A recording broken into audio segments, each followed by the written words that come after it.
So I think China proved.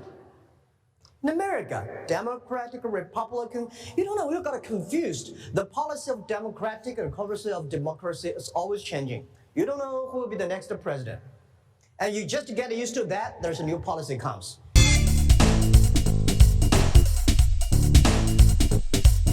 I've been traveling so many countries last year and the year before. I think I have so confidence in China.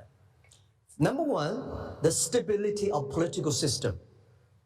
People criticize China as a one party, but you see, in the past 20 years or 30 years, amazing things been changed.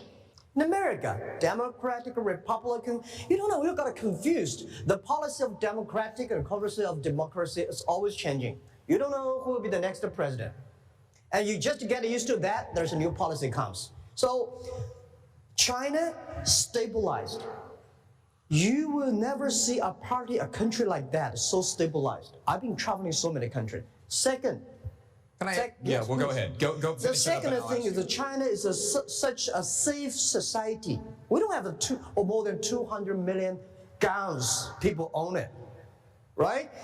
We don't see a lot of people have a gamble, you know, the robbing and things and stuff. Within a country, 1.4 billion population.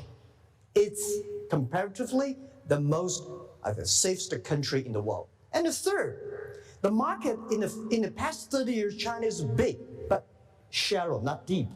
Today, China market is wide and deep. We got a 300 million middle class people, which is almost the same size like America. In the next 10 years, we're going to above 500 million people will be middle class. We have a layer of different income people.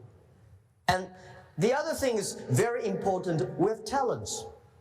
See, I think we got more than 150 million people have high degree of education, which almost like 50% of the American population.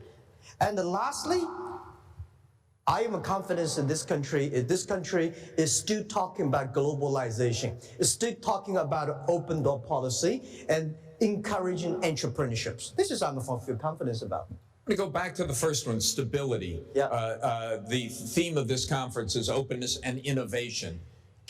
Can a country that is so focused on stability also be a source of leading edge innovation? I mean, innovation in many ways is about disruption. It's about creating instability. It's almost the opposite of stability. I think history proved. Past 10 years, or especially last 5 years, the system of stability in China worked very well. But also we have Alibaba, we have the Tencent, we have BAT, and we have all the innovations coming up.